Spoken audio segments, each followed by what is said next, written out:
created false persona throughout this campaign to try to influence the election in favor of Donald Trump and against Hillary Clinton, if not to elect Donald Trump, to weaken Hillary Clinton if she was, as was the conventional wisdom, elected. The conventional wisdom in Moscow as well as in Washington and around the country is that she was the favorite to win the election.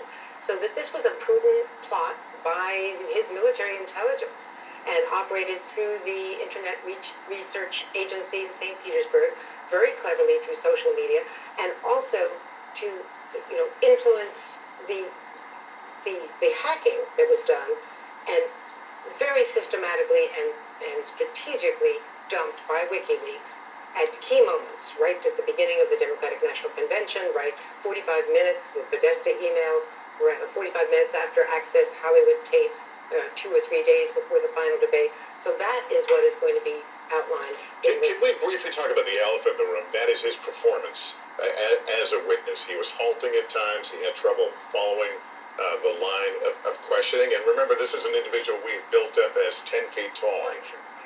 The Democrats built him up to about 25 feet. 25 feet tall. He was a doctor. They gave him a PhD at the end. Yeah, so we're listening to the words and we're reacting to the words, which are important. But how much is his demeanor as a witness? How much is that going to influence where all this goes?